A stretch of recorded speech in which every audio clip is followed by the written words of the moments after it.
Hey guys, welcome back to Collective Perspective. It's episode 70, and back in January, we made some collecting goals for ourselves, and here we are in December. We're going to see how we did. We pretty much know how we did on each other's goals, but we did bring some examples for show and tell purposes to make this episode a little bit more interesting. Hell yeah. I think that's about it. It's pretty straightforward. Next month in January, we will be doing our 2025 collecting goals, which I have not started on yet. But yeah, we'll save any future collecting goals for next episode. You ready, my friend? Yeah. I'm always ready, sir. All right, you can kick it off. Sure. So my first goal was to finish the retail Vita set. And guess what, ladies and gentlemen? It happened. The last Holy game crap. I got, FIFA 13. Why was it the last game? Because I thought I already owned it and I had to buy it on eBay in the middle of me recording my damn video about completing the set. I went to do the wide shot of all the games and I was like, I'm a game short. What the hell is missing? And then I looked through and I was like, oh, I thought I owned FIFA 13 and I didn't. So I had to buy it on eBay and delay my YouTube video. So I want to find out that it's like under your bed or something, like in a it's year. got to be somewhere because I wouldn't have just added it to like my game collecting app for no reason, but it was nowhere to be found. And then while in the process of that, I also noticed that my copy of FIFA 15 just had a copy of FIFA Soccer, not FIFA 15, so I had to buy a loose Vita cartridge, which is the grossest thing I think I've ever done as a collector. Wow. Was buy just a loose Vita cartridge. But I fixed everything, and now I have the full retail Vita set, and very proud of it, very happy. Vita is probably my second or third favorite console of all time, so it feels good to have all the games for it, minus limited run, and it took me the longest out of all my sets to do, because I started collecting this set when I started growing up, and getting bills and moving out of my parents' house and all that. Yeah. So took me a while, but I'm proud to say I still got it done against the odds. Our regular listeners already know you finished that set, but what number set was that? 5, 6, 12? Let's see. I need to count it out because I can never remember. So I did GameCube, Wii U, N64, 3DS, Game Gear, and Vita. So this is number 6 that I've done. Wait, did I say Wii U? Yeah. Okay, yeah, so 6. I do make you count it out live on the air every time. I never remember. Well, because I don't own most of it anymore because I'm that guy. But yeah, I'm an experienced set collector now. I definitely know how to approach it, I think. Meanwhile, I'm working on my first set still. My first goal, Fake collector. my first goal of the year was to get 50 GameCube games. So I didn't realize this, but 12 months ago, I was saying I want 50 GameCube games this year and 50 GameCube games in 2025 to finish out the set. And I'm on track. I got 53 GameCube games this year. And I guess I was being a little dramatic on the 50-50 because I only need 39 next year. We're at 515 GameCube games. And this was the last big heavy that I picked up. Little Tony Hawk Walmart brand Go-Go Hyper Grind. From your boys at Atlas. Is this the only Atlas game on the Cube? No, Cubivore. Oh. I do have that as well. This was the last big hitter I needed. I just got this one a few weeks ago, maybe a couple months ago now, but happy to have it. I thought this would be more exciting to show than my latest pickup, which is Avatar: The Last Airbender. I would like to break your heart real quick and just let you know when I bought my copy of Go-Go Hypergram back in the day, I got it for best offer at $70.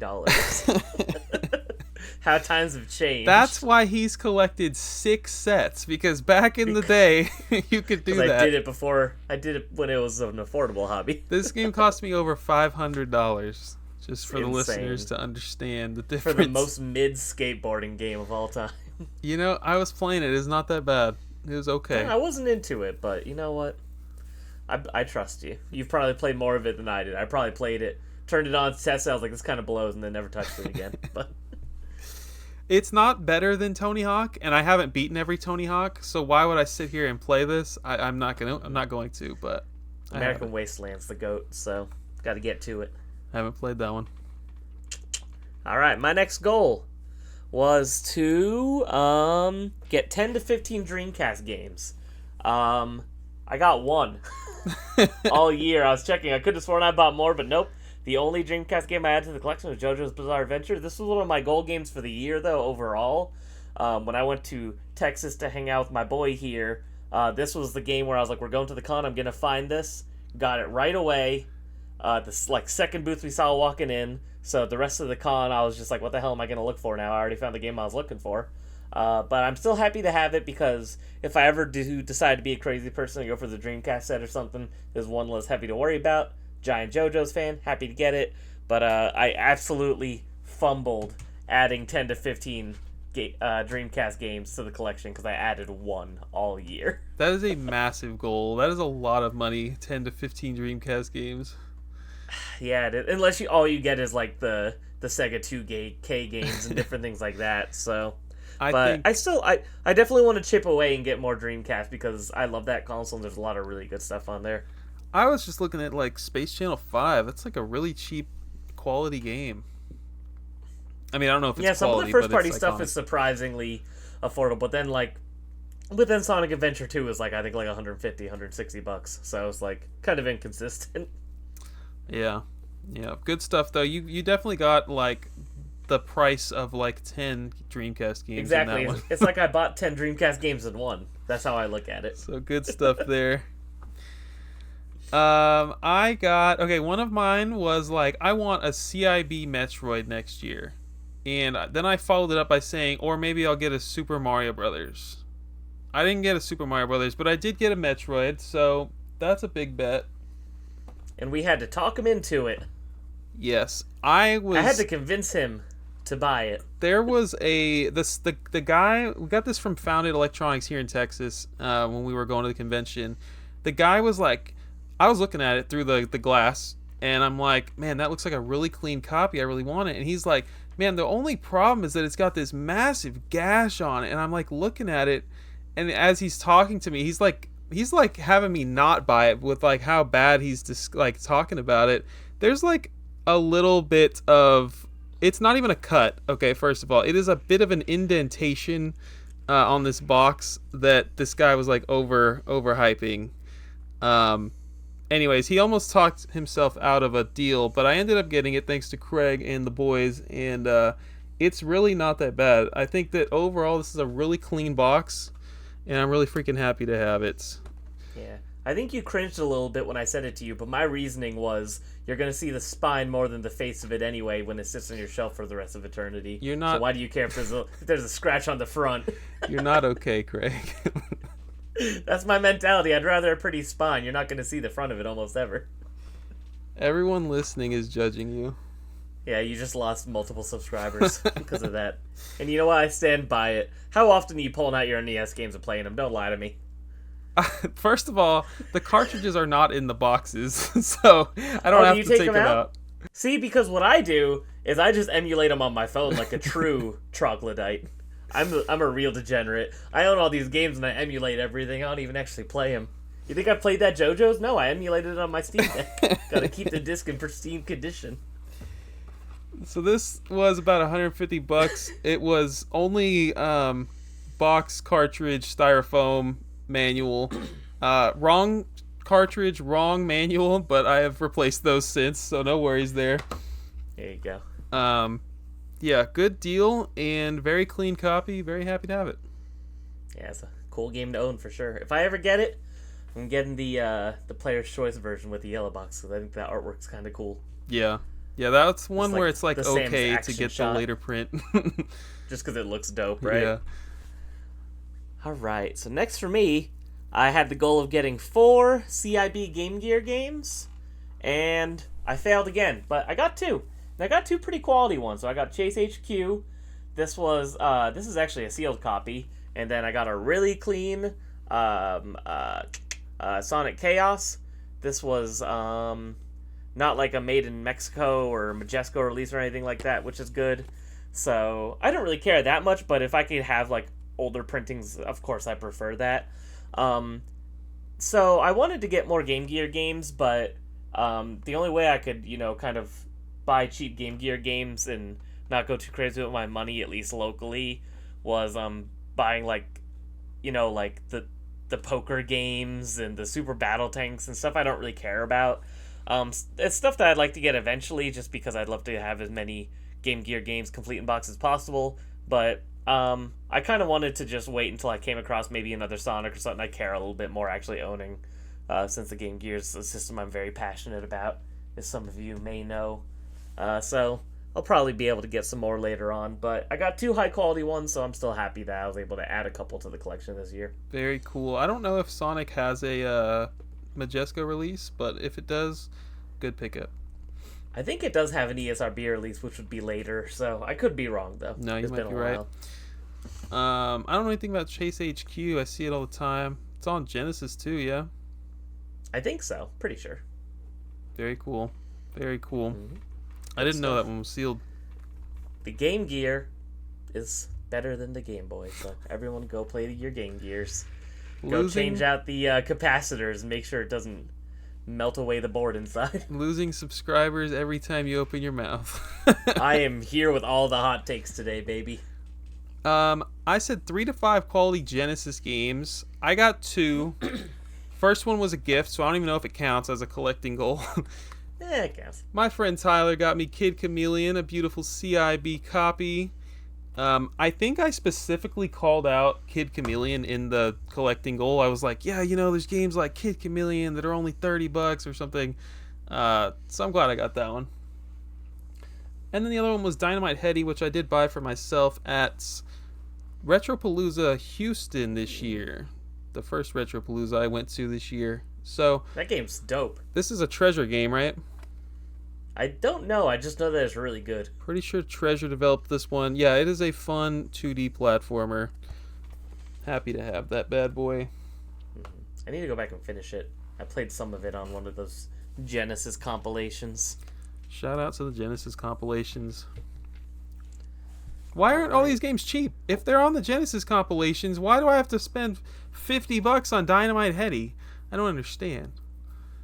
Hey, right. See, this is calls back to our last episode where we confirmed that nothing makes sense and this whole hobby is a lie. So, all right, me again. Yeah. So, I wanted to get the console Yu-Gi-Oh set, so no handhelds, because there's a bajillion handheld Yu-Gi-Oh games that have been released in every region, but North America is obviously what we collect.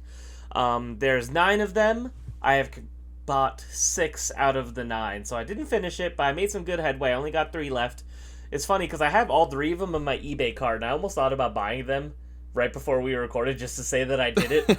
But I was like, nah, that's kind of cheap, so I decided not to do it. But they're still in my eBay card, so I might buy them anyway. Who knows? But I went ahead and pulled out 2 are coming in the mail still because I ordered them actually last week because the 2 PS2 games I was missing, someone was selling them for a bundle and the prices together were less than price charting if I buy them separately, so I ended up buying those. But I have Legacy of the Duelist on Switch. We got Duelist of the Roses on PS2. We got Dawn of Destiny on the original Xbox. I think most people don't even know this one exists, so that's kind of cool. And then we got the Falsebound Kingdom on GameCube. I already owned that one, so I didn't have to buy that, but the other ones were all new additions to the collection. Don't ask me if they all have the cards or not, because they all don't. I'm a fake collector, and it's annoying that when you want to buy a Yu-Gi-Oh game, it triples in price just because the cards are included. So if I have them, cool. If I don't, I don't. But I could tell you at least Falsebound Kingdom and Legacy of the Duels have the cards. So I got some cards. Did you buy that one new? The Switch one? Yes. Mm-hmm. That is a fantastic game. I love that game. Is it? That's cool. I haven't tried this one yet, so I big Yu-Gi-Oh fan though, so I do want to play all these eventually just to check them out.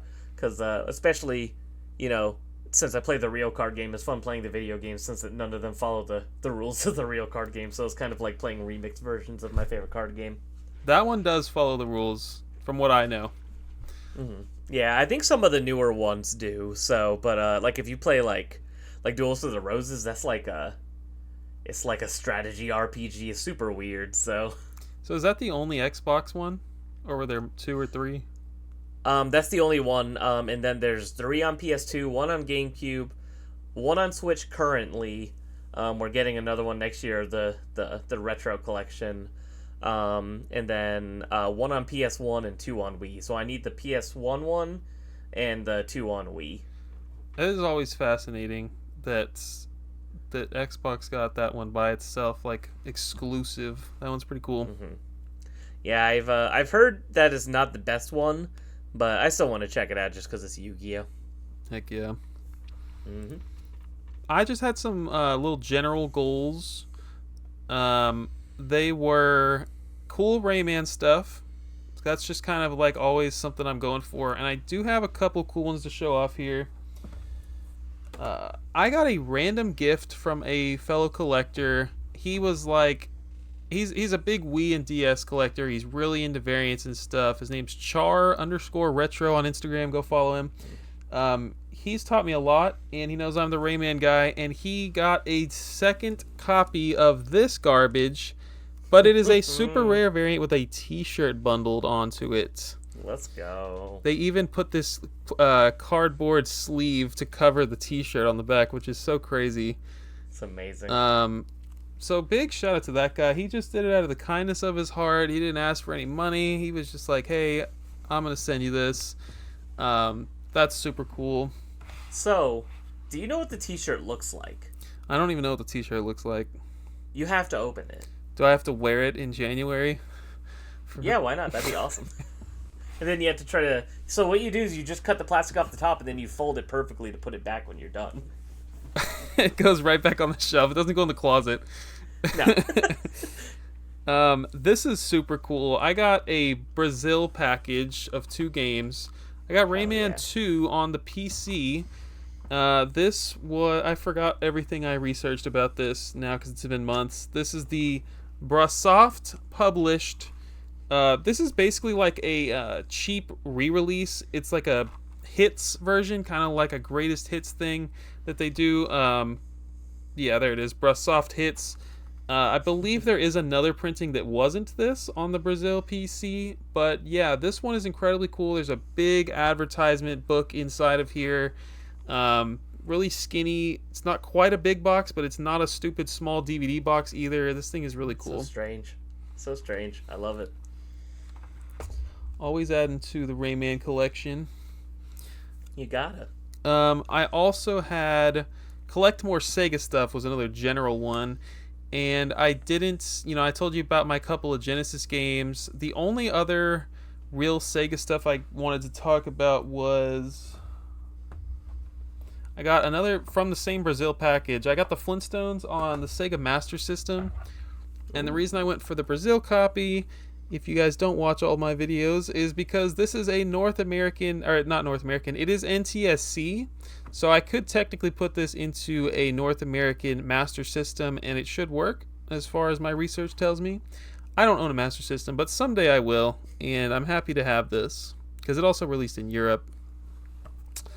But that's technically the PAL version, which does not play on American Master Systems. You love your Hanna-Barbera. I got one more. Do you want to go? Do you have any more? Sure. So it's funny because you sent me the screenshot of Craig's Collecting Goals 2024 to remind me. And I don't know if you put this or if I put this, but it says, I put it. and I quote, you put it? You're an asshole. So he put stupid goal, all Stadia controller variants. I First hate of all, when rude. you talk about the freaking Stadia. Why? It was great. I loved the Stadia. And it's still the best controller ever. I love that controller. That being said, I didn't buy any of them because I just totally forgot about this. But when you sent me this, it reminded me that I do actually still want to buy all of them. So I'm still probably going to do that at some point. They're in your And cart. what is your beef with Stadia? Why do you hate when I talk about Stadia? It was so good. It's just so funny to me. I don't hate It's it. cool.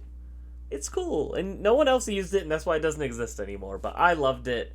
And I played a lot of Elder Scrolls Online that way. And you are all just mean. Because you know what now? Everybody praises Xbox Cloud Gaming like they did something new. And Google did it first. That was the exact rant you had 12 months ago. And you know what? I'll do it again next year. So, are there boxes for those controllers? Yeah. And it has the picture of the controller and what color it is on the outside of it. See, a picture of all of them would be pretty sweet. I'm not gonna lie. I'm sure I'm the only person in the world that would own all of them. Google so. doesn't even have them all anymore. No. They gave all the white ones away, so. Right. All right. I literally got mine for free. I got my Stadia for free. That is how desperate Google was. They're like, you have YouTube Premium? Let us know and we'll send you a free Chromecast and Stadia controller. I just saw on Twitter that they extended the length of time that you can like add some Bluetooth firmware to that thing. Yes. So all -5 of you listening with your Stadia controller collecting dust, make sure you update it and use it for all your PC gaming because it is the best controller. Period. Those are going to be collectible one day. There's going to be one weird color that only 4 sold, and it's going to be in your collection, and everybody's going to be jealous. It's going to be the Wasabi controller, damn it. No one bought the Wasabi. That would be cool to own. I'm not going to lie. Isn't that sad that I know that one of the colors is Wasabi? That's not green. That's Wasabi. No, that is how far gone I am. He's aware of it, y'all. I am. Thank God I'm married. Who would put up with this?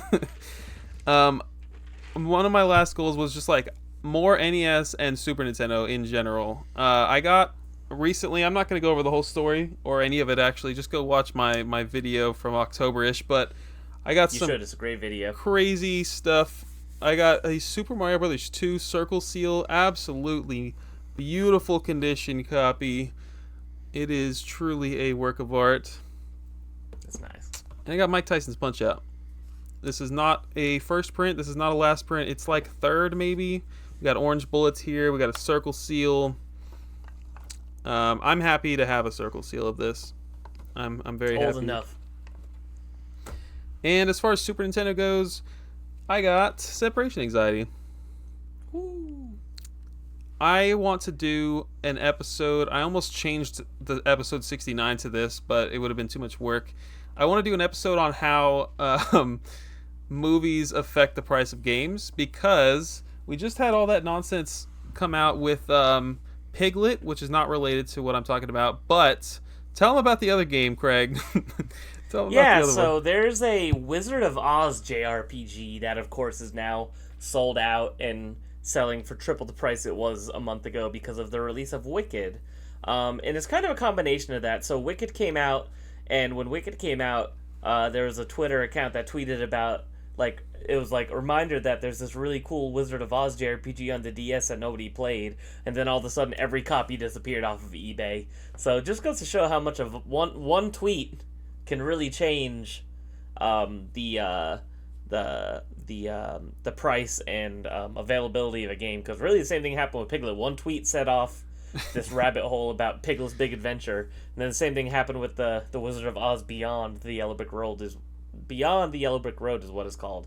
And of course I was telling Christian, I was kicking myself because I'm like, man, I've known about this game for years, and I've always been like, when I find it in person. And now it's like it went from being like $100 on average to like $300 on average. And I think right now there's like one copy on eBay for like $350. It's disgusting. My co-host of the Unlockable podcast, Hannah, bought that game for like $15 here in Texas, just like at some random store, sealed. Man. Yeah. She could retire now. I know. She could retire. It's beautiful. Yeah, so I want to do that episode. It's going to take a lot of work, but I want to see how game prices are affected when a movie comes out. There's stuff like Spider-Man, where there's like 50 Spider-Man games, and it would be impossible to do that. But something like the Wizard of Oz, there's 2 Wizard of Oz games. One of them shovelware trash on the 3DS. And then there's like the Godzilla game on PS4 that's always expensive. It always has a big spike every time there's a new Godzilla movie that comes out. So that would be a good episode. Consistent. We'll have to do that for sure. Any other collecting goals from this past year? That was it. Just my stupid goal is how I'll end it. It's so funny because I was like, did I write that or is he being a jerk? No, you're being a jerk. It's really funny, actually. Let us know in the comments what the real stupidest goal was here. Yeah, let us know how you do on your collecting goals, and I don't know, join the Discord, come chat with us or whatever. Make sure you guys subscribe to Craig's Game Room on YouTube. He's a cool guy. Despite my opinions. Merry Christmas, everyone. Happy New Year. Yeah, we won't see you guys until next year. Who knows when this episode's coming out? Probably before Christmas. Mm-hmm. So take it easy. Have a nice peppermint mocha for Uncle Craig. And yeah, we will see you guys in 2025. Take care.